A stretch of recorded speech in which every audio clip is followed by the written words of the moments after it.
Incontestablement, la Citroën C3 fait partie du paysage automobile français. Depuis son lancement en 2002, près de 6 millions d'exemplaires ont été vendus à travers 3 générations. Mais depuis ces dernières années, la citadine au chevron vit dans l'ombre de ses rivales et compatriotes, les Renault Clio et Peugeot 208. Alors pour tenter d'inverser la tendance, Citroën renouvelle drastiquement sa C3 et lance aujourd'hui cette 4e et nouvelle génération. Et si elle est proposée en électrique sous le nom IC3, nous prenons aujourd'hui le volant de sa déclinaison thermique 100 chevaux, sa version la plus abordable.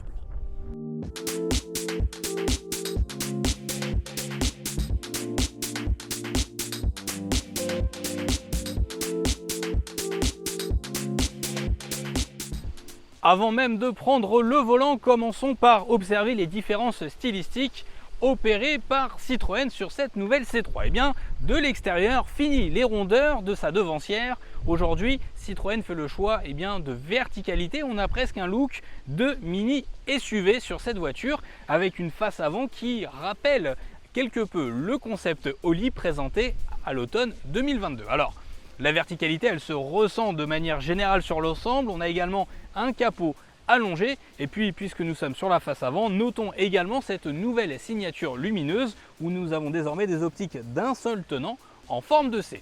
Alors si elle semble plus imposante, plus grosse, cette Citroën C3, c'est un trompe-l'œil car en fait cette voiture est tout simplement plus haute d'une dizaine de centimètres par rapport à la génération antérieure. En revanche, en matière de largeur ou même de longueur, ça fait pratiquement jeu égal avec l'ancienne génération. Et juste avant de passer à la partie arrière, notons que quand on regarde de profil cette nouvelle Citroën C3, on note la disparition de ces fameux air bumps, ces protections latérales apparues sur feu le C4 Cactus. En lieu et place finalement et presque en hommage de ces protections latérales aujourd'hui disparues, on a donc ce petit pli de tôle de carrosserie. Et quand on arrive sur la partie arrière, là aussi on note beaucoup de verticalité. On avait une poupe tout en rondeur sur l'ancienne génération. Aujourd'hui, on est vraiment sur la verticalité. On remarque également cette nouvelle signature lumineuse à l'arrière avec ses optiques beaucoup plus carrées que par le passé. Et c'est relié par ce bandeau noir laqué texturé qui viendra donc relier les deux optiques. Et on retrouvera en son centre le nouveau logo rétro vintage de Citroën. Et puisque nous sommes sur la partie arrière, comme d'habitude, un mot sur le volume de coffre. Sur cette 4e génération, on gagne légèrement en capacité, on gagne 10 litres très précisément par rapport à sa devancière. On a désormais donc 310 litres de capacité d'emport. Alors ça reste plutôt moyen. Sur le segment des citadines, la capacité d'emport n'est pas extraordinaire. Et puis surtout, ce qu'il faut savoir, c'est que en fonction de la version thermique ou de la version électrique, vous avez la même capacité d'emport. Ça pour le coup, sur la version zéro émission, c'est un bon point. En revanche, que vous soyez en électrique ou en thermique, ce qu'on va regretter, c'est ça, un seuil de chargement trop élevé, ce qui vient justement entacher son habitabilité et sa praticité.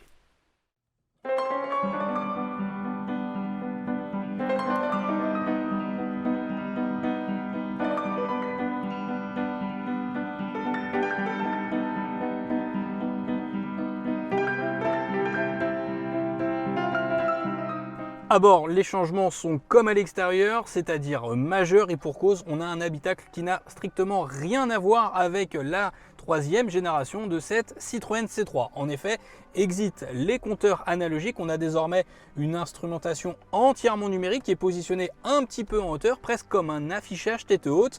Cet écran-là, ce combiné d'instruments est positionné presque à la base du pare-brise, alors il est vraiment réduit au strict minimum.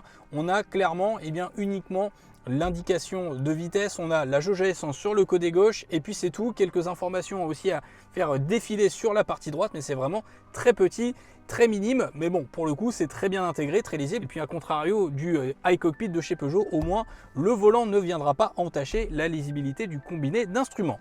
Autre nouveauté, c'est ce nouvel écran central d'une taille de 10,25 pouces. Alors attention, il est de série sur la finition max, c'est-à-dire la finition la plus haute, la plus richement dotée de cette nouvelle Citroën C3. En entrée de gamme, vous n'aurez qu'une station d'accueil pour votre smartphone et ce sera donc votre smartphone qui servira d'infodivertissement à bord de cette Citroën C3.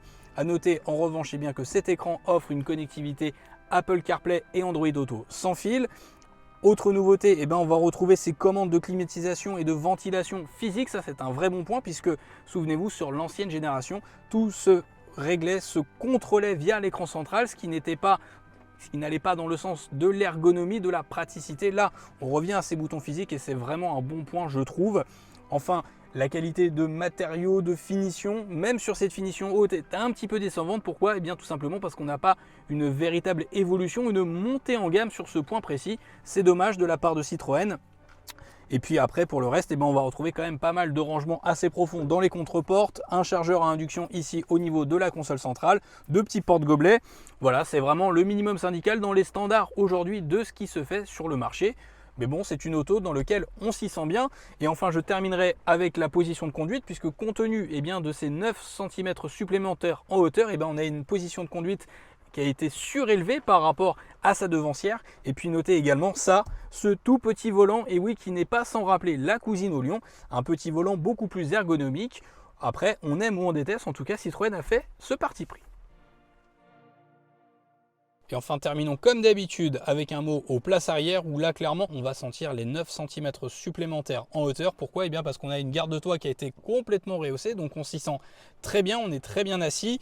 On a un espace au genou qui a été aussi accru par rapport au passé, donc ça, c'est un vrai bon point pour se sentir à l'aise aux places arrière. On a des caves à pieds qui sont en plus de ça suffisamment profondes pour pouvoir y glisser ses pieds.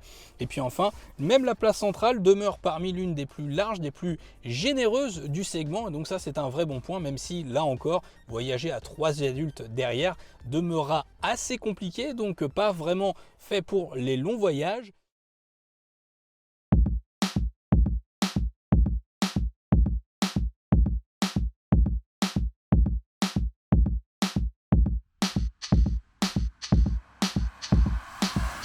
Allez, rentrons à présent dans le vif du sujet en prenant le volant de cette 4e génération de la Citroën C3.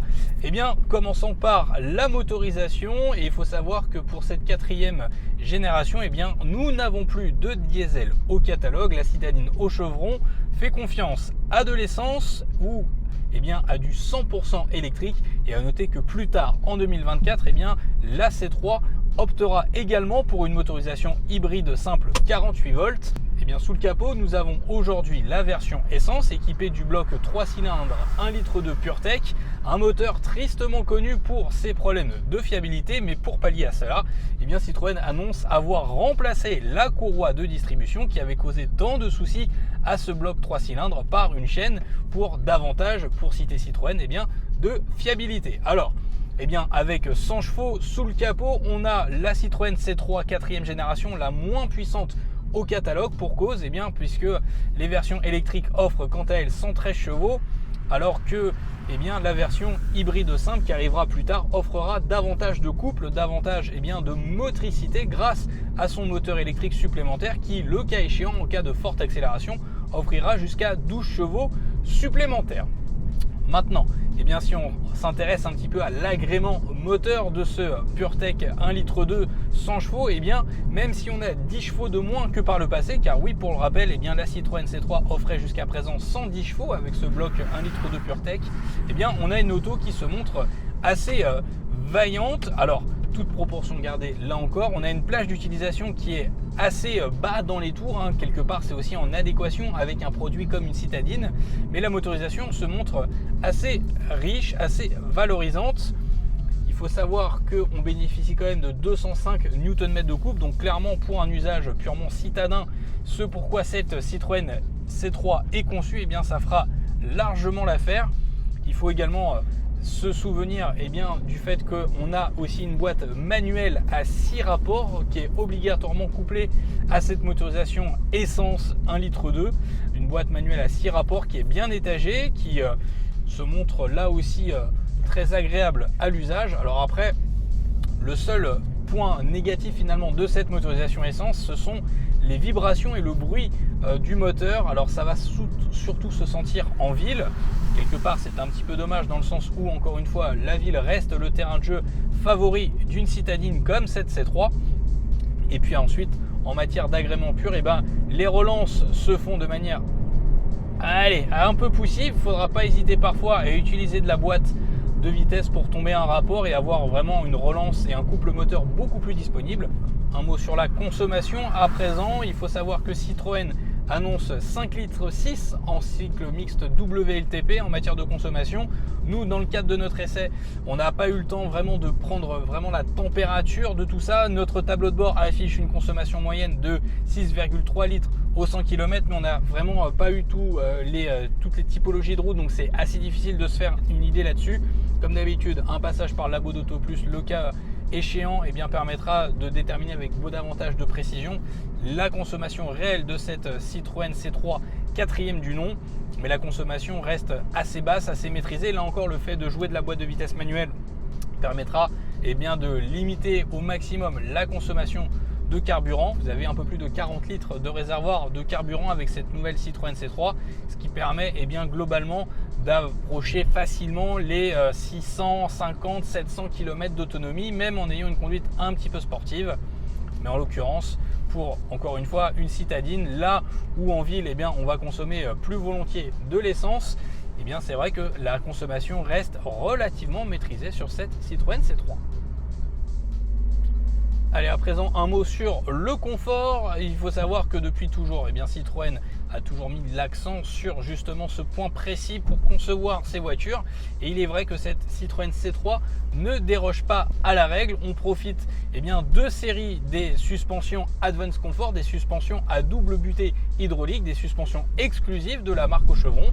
Et elles ont pour effet de vraiment gommer au maximum les aspérités de la route. Ça se ressent vraiment à basse vitesse, où là pour le coup le moindre ralentisseur sera gommé, la moindre petite irrégularité sur la chaussée là aussi ne se sentira pas, et clairement on profite d'une auto extrêmement confortable. C'est mis en plus en corrélation avec les sièges du même nom, des sièges Advance Comfort qui, attention, ne sont de série que sur la finition max, c'est-à-dire la finition la plus haute de cette nouvelle C3, finition que nous avons donc à l'essai aujourd'hui. Et c'est vrai que là, on va clairement monter le curseur du confort d'un cran en cumulant donc ces suspensions et ces sièges Advance Comfort, qui en plus d'offrir un moelleux avec une assise beaucoup plus conséquente, offre aussi un meilleur maintien latéral. Et c'était l'un des peut-être défauts, en tout cas des reproches que l'on pouvait avoir sur cette ancienne Citroën C3, c'était justement ce maintien latéral qui n'était pas au beau fixe. Là pour le coup c'est vraiment gommé, on est mieux maintenu, mieux installé, et puis le fait de dominer un petit peu plus la route avec encore une fois cette position un peu surélevée par rapport à l'ancienne génération donne vraiment un sentiment très agréable, j'allais dire, à bord de cette Citroën C3.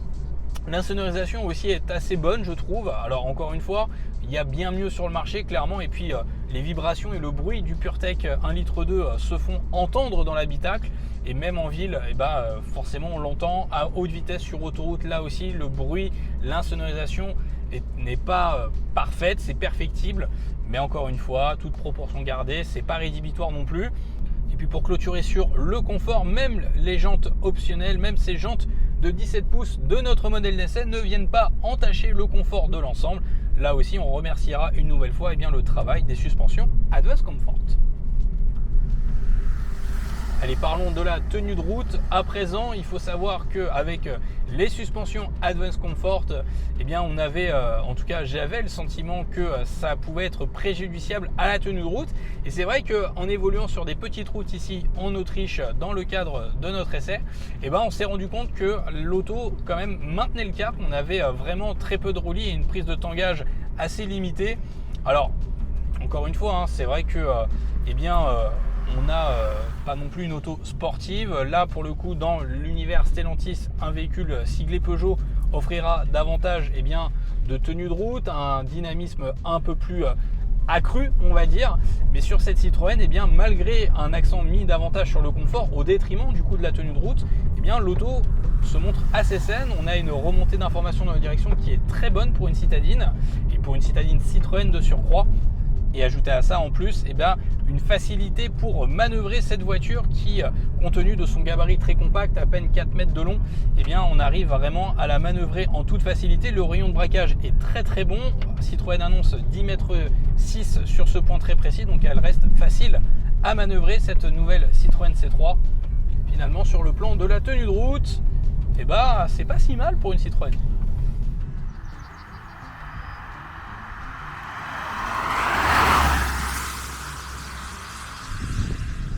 on va terminer comme d'habitude avec les tarifs de cette citadine au chevron.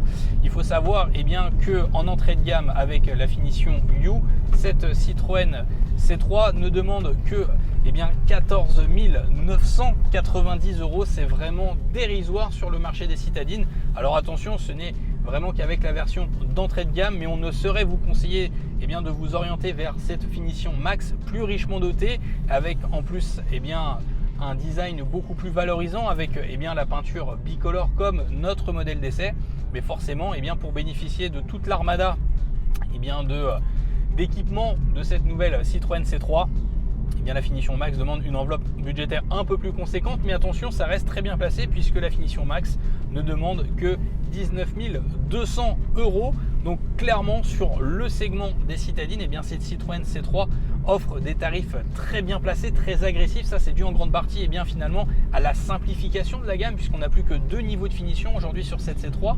On a aussi moins de personnalisation offerte aux consommateurs, et ce qui fait que Citroën réussit à réduire les coûts et donc à proposer des tarifs très agressifs. Seul Dacia finalement avec sa Sandero à motorisation et finition équivalent arrive à proposer des tarifs encore plus attractifs que cette Citroën C3, mais face à ses rivales et compatriotes que sont les Renault Clio et Peugeot 208, cette nouvelle Citroën C3 affiche des tarifs extrêmement bien placés. Enfin, un mot sur le malus écologique qui lui aussi reste très maîtrisé, puisque en fonction de la finition choisie, il faudra s'affranchir de 230 ou 240 € seulement de malus avec cette motorisation essence et ce bloc 3 cylindres PureTech de 100 chevaux. Bien évidemment, ces tarifs s'entendent toujours hors option, vous l'aurez compris, mais vraiment sur le plan du tarif, c'est encore un très bon point pour cette Citroën C3. Bon, et bon, sur ces bonnes paroles, il ne me reste plus qu'à vous retrouver. Je me gare et on fait le bilan de cette nouvelle Citroën C3.